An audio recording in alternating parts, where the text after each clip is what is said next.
अस्सलाम वालेकुम मेरी यूट्यूब फैमिली, कैसे हैं आप? उम्मीद करती हूँ आप ठीक होंगे। टिप नंबर 1 ये है कि अक्सर हम ख़वातीन ये सोचती हैं कि हमारे पास वक्त कम है और काम ज़्यादा। हालांकि हकीकत ये है कि अल्लाह ने सबको बराबर 24 घंटे दिए हैं। अब फ़र्क सिर्फ ये है कि हम इन घंटों को किस तरह इस्तेमाल करते हैं। अगर दिन के 7 से 8 घंटे नींद के और 1-2 घंटे सिर्फ अपने लिए निकाल लें, तब भी हमारे पास तकरीबन 14 घंटे ऐसे होते हैं जिनमें से हम अपने सारे घरेलू काम बड़े सुकून से कर सकते हैं। असल राज ये है कि हम अपनी सोच और तवानाई को मुस्बत रखें। दिन का आगाज़ हल्के फुल्के नाश्ते से करें, पानी का इस्तेमाल ज़्यादा रखें और अपने जिस्म को एनर्जी दें, क्योंकि जब जिस्म फ्रेश होगा तो दिमाग भी बेहतर तरीके से काम करेगा। अब बात आती है वक्त के ज़िया की। बहुत सी ख़वातीन काम के बीच में ज़्यादा देर के लिए सुस्ती का शिकार हो जाती हैं।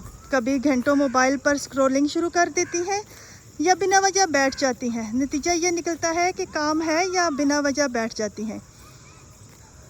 नतीजा ये निकलता है कि काम आधे रह जाते हैं और फिर दिन के आखिर में हम थक भी जाते हैं और काम भी मुकम्मल नहीं होते। बेहतरीन तरीका ये है कि जब आप एक काम ख़त्म करें तो उसके बाद थोड़ा सा ब्रेक ज़रूर लें, लेकिन ब्रेक को एंटरटेनमेंट से ज़्यादा रिफ़्रेशमेंट बनाएं। जैसे थोड़ी देर आराम, हल्की वॉक या कहवे के चंद घूंट, फिर ताज़ा दम होकर अगला काम शुरू करें। ये आदत ना सिर्फ आपको एनर्जी देगी बल्कि आपका पूरा दिन भी प्रोडक्टिव गुजारेगी। टिप नंबर 2 ये है कि घर के काम सही वक्त पर मुकम्मल ना होने की वजह से बड़ी वजह ये है कि हम बार बार डिस्ट्रैक्ट हो जाते हैं। यानी कभी फ़ोन की कॉल, कभी नोटिफिकेशन, कभी किसी का मैसेज, तो कभी हम खुद ही मोबाइल पर स्क्रॉलिंग शुरू कर देते हैं। कुछ ख़वातीन तो किचन के काम के दौरान ही टीवी देखने बैठ जाती हैं या फिर किसी से गपशप में वक्त गुजारने शुरू हो जाती हैं, और जब होश आता है तो आधा दिन ज़ाया हो जाता है। यही नहीं, बाज़ औक़ात हम अपने माजी की बातों या मनफी सोचों में खो जाते हैं। कोई पुरानी याद या नेगेटिव सोच दिमाग पर हावी हो जाती है और हम बजाय काम पर ध्यान देने के उन्हीं हालात में उलझे रहते हैं। नतीजा ये निकलता है कि दिल भी काम में नहीं लगता, एनर्जी भी कम हो जाती है और जो काम खुशी से होना चाहिए वो एक बोझ लगने लगता है। याद रखिए, ज़्यादा सोचने से माजी बदलने वाला नहीं। अगर कोई नेगेटिव ख्याल जहन में आए तो फ़ौरन अपने आप को रोकिए, अपनी पोजीशन बदलिए, उठकर थोड़ा सा चल लें या किसी और एक्टिविटी में मसरूफ़ हो जाएं ताकि जहन फ़ौरन फ्रेश हो जाए। एक बात हमेशा याद रखिए, अगर आप अपने दिमाग को बदलना चाहते हैं तो पहले अपनी जिस्मानी अमल को बदलिए। और हाँ, जब आप किसी काम में मसरूफ़ हों तो फ़ोन को खुद से दूर रखिए। ये फ़ैसला कर लें कि काम ख़त्म होने के बाद ही फ़ोन चेक करेंगे। इस तरह न सिर्फ आपका वक्त बचेगा बल्कि आपकी वर्क स्पीड और क्वालिटी दोनों बेहतर हो जाएंगे।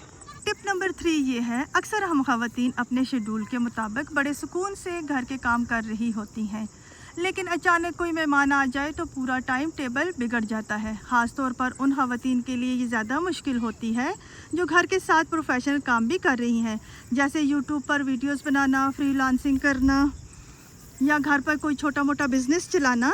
ऐसी सूरत हाल में सबसे पहली बात यह है कि परेशान होने या घबराने का सवाल ही नहीं पैदा होता। सिर्फ 5 मिनट सुकून से बैठकर सोचिए और फिर हालात के मुताबिक अपने प्लान को थोड़ा सा एडजस्ट करें। सबसे पहले वो जगह साफ़ करें जहां मेहमान बैठेंगे, और अगर कुछ खाने पीने का इंतज़ाम करना है तो सबसे पहले वो मुकम्मल करें। याद रखिए, इस वक्त घर में मौजूद दूसरे अफराद की मदद ज़रूर कर लें।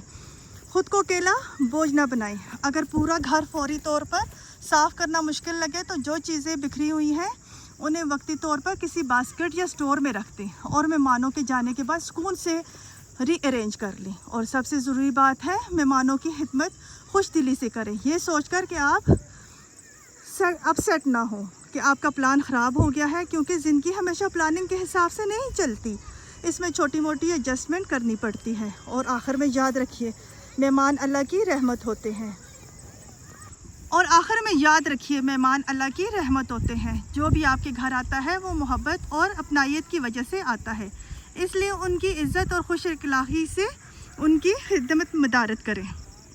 मेरे से चलना भी मुश्किल हो रहा है। मैं इस भैंस तक जाना चाह रही हूँ, नहीं गाय तक जाना चाह रही हूँ, पर मेरे लिए बहुत ज़्यादा मुश्किल है यहाँ पे चलना। टिप नंबर 4, अक्सर कहा जाता है कि एक वक्त में सिर्फ एक ही काम करना चाहिए ताकि आपके लिए मुश्किल पेश ना आए, लेकिन ये असूल ज़्यादा देर स्टडी या ऑफिस वर्क के लिए होता है। घरेलू ज़िंदगी में तो हम बेक वक्त के छोटे छोटे काम आराम से एक साथ कर सकते हैं और इसी से टाइम भी बचता है।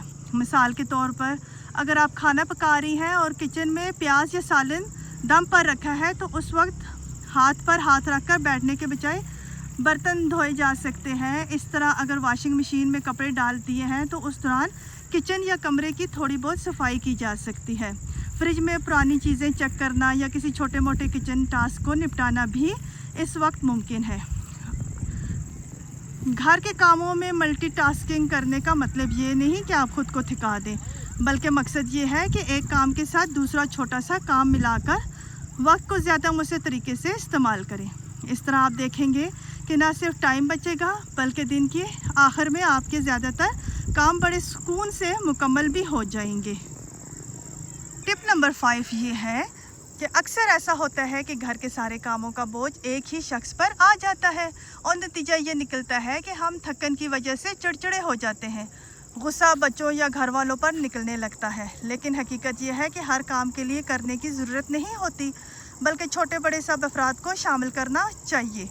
अगर बच्चे छोटे हैं तो उन्हें उनके अमल के हिसाब से छोटे छोटे टास्क दिए जा सकते हैं, जैसे खाने के बाद अपनी प्लेट किचन तक ले जाना या अपने खिलौने और किताबें अपनी जगह पर रखना। यह सब छोटी आते ही इनमें बचपन से जिम्मेदारी का एहसास पैदा करती हैं। और अगर बच्चे ज़रा बड़े हैं तो वो अपने बर्तन खुद धो सकते हैं या घर के छोटे मोटे कामों में हाथ बटा सकते हैं। इस तरह न सिर्फ आपके काम का बोझ हल्का होगा बल्कि बच्चों में खुद एतमादी और ज़िम्मेदारी दोनों बढ़ेंगी। याद रखिए, घर के काम शेयर करना सिर्फ हेल्प नहीं बल्कि फैमिली बॉन्डिंग को भी मजबूत करता है। और ये सब खुशी खुशी मोहब्बत और नरमी के साथ होना चाहिए, ना कि गुस्से या हुक्म देने के अंदाज में। जब आप मुस्कुरा के मदद मांगेंगी तो सब भी खुशी दिली से आपका साथ देंगे। टिप नंबर 6 ये है कि टीवी देखने का वक्त समझदारी से इस्तेमाल करें। आजकल टीवी को वक्त ज़ाया करने वाली मशीन कहा जाता है, क्योंकि हम में से कई ख़वातीन घंटों स्क्रीन के सामने बैठकर ड्रामे या शोज़ देखती रहती हैं और उन्हें एहसास ही नहीं होता कि कितना कीमती वक्त ज़ाया हो रहा है। याद रखिए, हर मिनट अहम है और हम उसे बिलावजह ज़ाया कर रहे हैं तो दिन के आखिर में सिर्फ थकन और पछतावा हाथ आएगा। इसका हल ये है कि आप टीवी के लिए एक फ़िक्स टाइम ज़रूर तय करें, जैसा कि आधे घंटे या ज़्यादा से ज़्यादा 1 घंटा, वो भी सिर्फ अपना पसंदीदा प्रोग्राम देखने के लिए, ना कि बगैर सोचे समझे हर चीज़ पर वक्त ज़ाया करने के लिए है। और सबसे अच्छी बात यह है कि आप टीवी देखते हुए छोटे मोटे काम भी साथ साथ कर सकती हैं, जैसे कि किचन के लिए सब्ज़ी काट लेना, किसी चीज़ की तैयारी कर लेना या बच्चों के बालों में तेल लगा लेना। इस तरह सिर्फ ना आप एंटरटेनमेंट एंजॉय करेंगी बल्कि आपके 2 काम एक साथ निपट जाएंगे। टिप नंबर 7 ये है कि मनफी सोचों से दूर रहें। याद रखिए, नेगेटिविटी सबसे पहले हमारे जहन को मुतासर करती है और पूरे घर के माहौल को, इसलिए कोशिश करें कि अपनी सोच को मुस्बत रखें और दूसरों के कामों में छोटी छोटी खामियां ढूंढने के बजाय उनकी मेहनत को देखें।